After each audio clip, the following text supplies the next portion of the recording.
And we're going to give it a 3, 2, 1.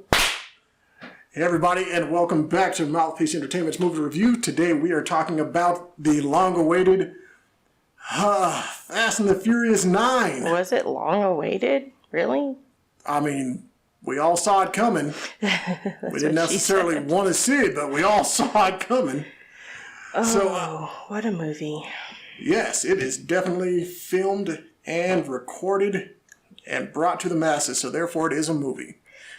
So, this is starring not Dwayne "The Rock" Johnson, but Vin Diesel, Tyrese, and John Cena, Michelle Rodriguez. Who has grown on me significantly. Not in this movie, but in other movies, for sure. Definitely in other movies and other roles.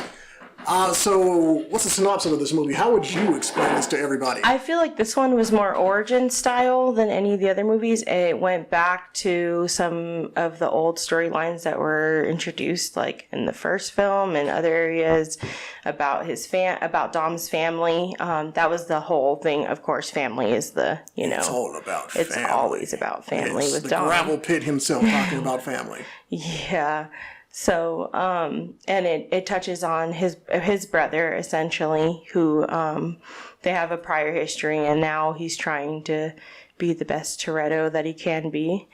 Storyline-wise, it was as obnoxious as previous movies. I'm going to say more so. I mean, definitely more so, yeah. It's almost as if you forgot this started as a movie about people doing illegal street racing. Right. And it was like basically selling the brand NOS. Like, suddenly, how are these people who just did underground street racing qualified for, like, high-tech James Bond-style missions? How are they getting their equipment? How are they qualified to shoot precisely at hand-to-hand combat? Mind you, they just knew about, like, NOS! Fixing cars. And Corona. Yeah. Like, seriously, I remember the first few movies, they were just like, we're going to race cars and they're going to go fast. And now we're in space. I'm like, wait. Yeah. And what? And so this did this whole weird situation of they wanted to somewhat dig back into the origin of, the whole Fast and Furious franchise thing so far that I honestly forgot that he explained how his father passed in the first damn movie. Yeah, he does talk about his father dying in the first one. And I remembered because I've watched the movies, like, I've followed the line pretty significantly. There's nothing to follow. I watched the first few movies. Tokyo Drift is my favorite, of course, but, we get Han back in this movie. And we got all the other big players of Tokyo Drift back as well. Yeah. Little Bow Wow. Oh my God. Yeah, Twink. Jesus, Isn't that his name? Twinkie? Twinkie, yeah. Yeah. But Bow Wow it seemed like they just added him on the weekend before the movie. They were like, hey, yeah, we got enough in the budget to bring you on. Honestly, that's pretty much how they casted everybody in this movie. Yeah.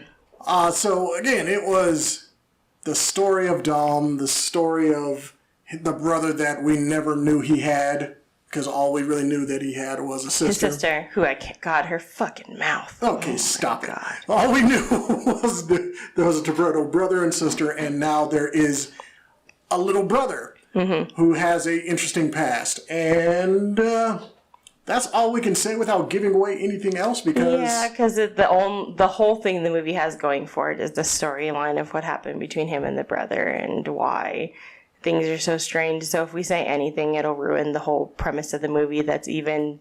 I don't even want to say it's even worth watching, but, It's... Oh, my God. It's what you ask for. If you're going to see a Fast and the Furious movie and you've watched any of them in the past, you're getting what... You're definitely getting what it is you paid for. Especially in not Hobbs and Shaw, that was a little different, but just like the last Fast and the Furious movie where they go and they find the freaking hacker, and it's just like, how are you guys qualified to do any of this shit? And it's a very interesting thing because let's talk about the cast. I kind of feel like this was a sci-fi movie that just got a bigger budget.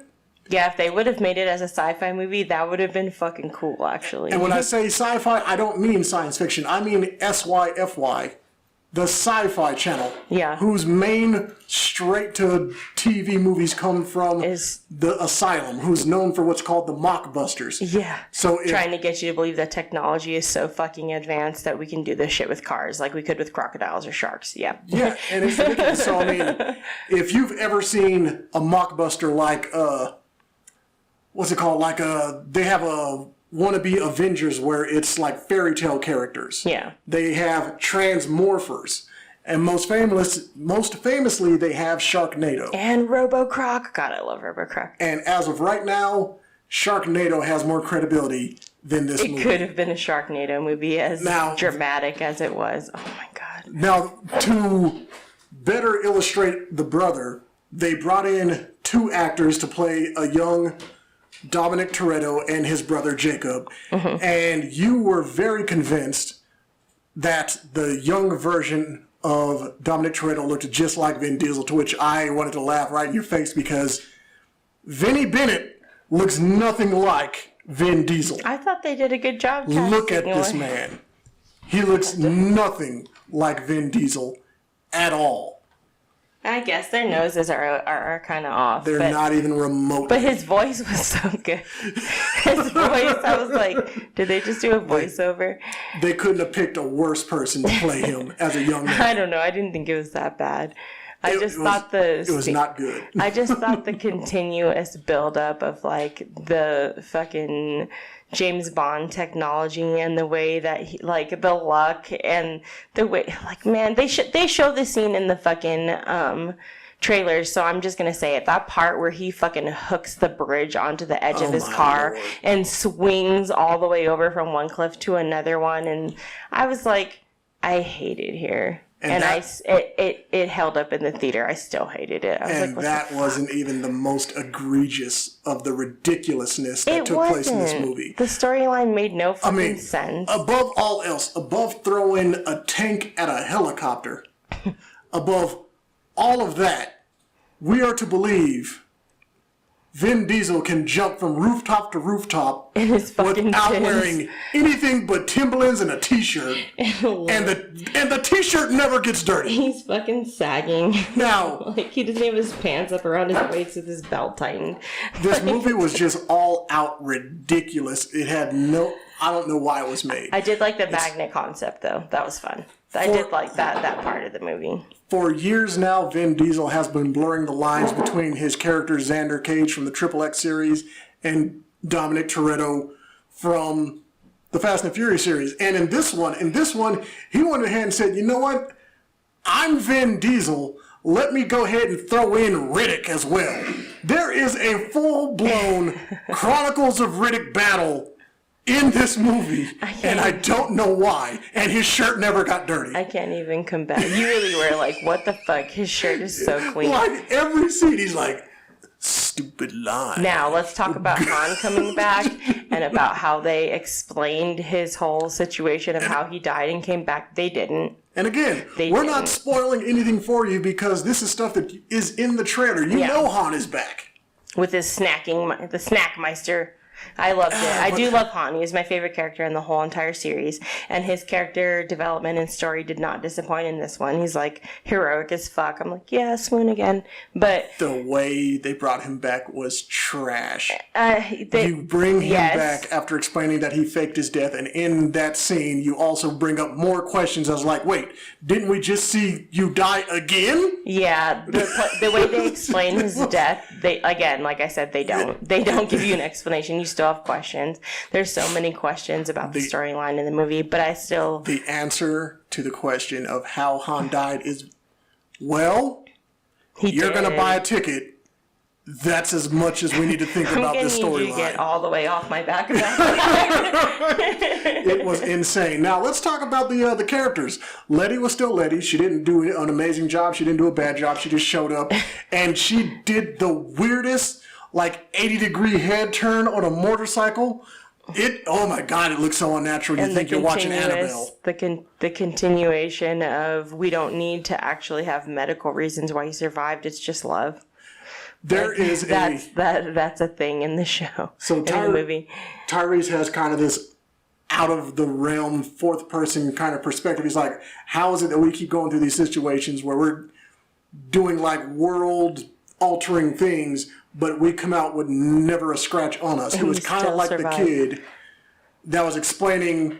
He was like the kid in Last Action Hero that was explaining to Arnold Schwarzenegger, you are a movie character, this world isn't real. Yeah. And before they can even explore anything with that, ludicrous. they send them off into space. Yeah, well, that part, no one's going to believe that we're in space. No, you're right. Niggas don't go to space like that. Sorry. And then you have this whole situation of Tyrese. He's doing what he can, but I feel like they cut out all his funny parts, but they left in all of Ludacris showing that he's basically needing antidepressants throughout this entire movie. He seemed like way more serious than he has been in any of the other movies, and that was kind of weird. He wasn't serious. He was depressed. Yeah. Ludacris, I think Fast 9 is Ludacris asking for help.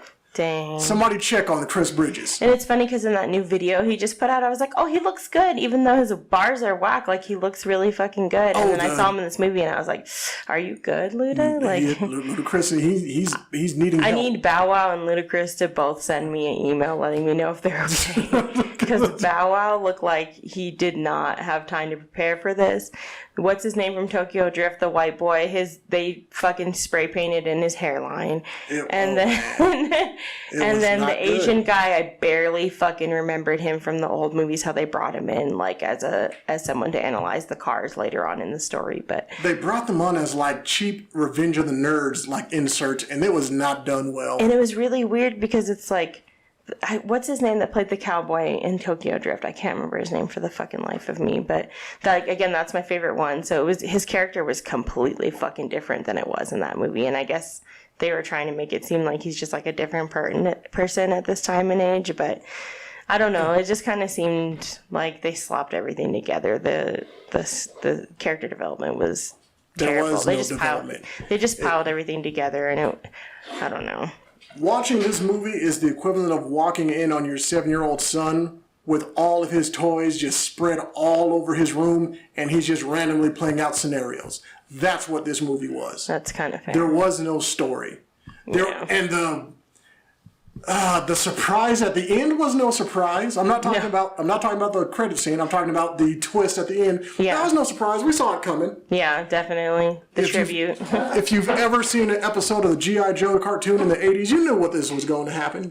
This was nothing surprise. So yeah, it was very predictable. But you know what? Even though I can't stand John Cena as a serious character, I will have to give him his props for just showing up in the 9th Fast and the Furious movie and doing his fucking best.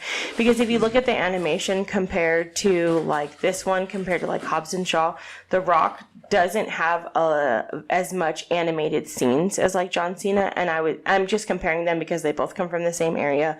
They both try to step out in acting. They both have similar physiques. John Cena's not a tiny guy, you know.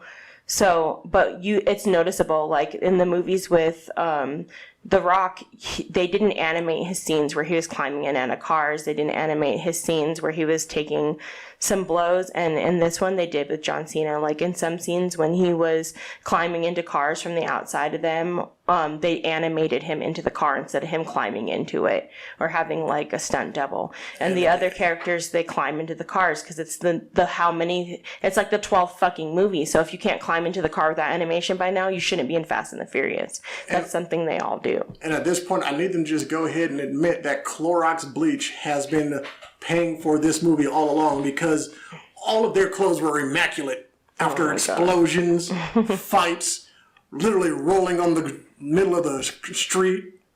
It was impressive. At like 80 miles an hour. Yeah. It made no sense. So, I mean, production-wise, storyline-wise, all in all, this whole package, I'm going to give it a 3 out of 10. Damn, a 3?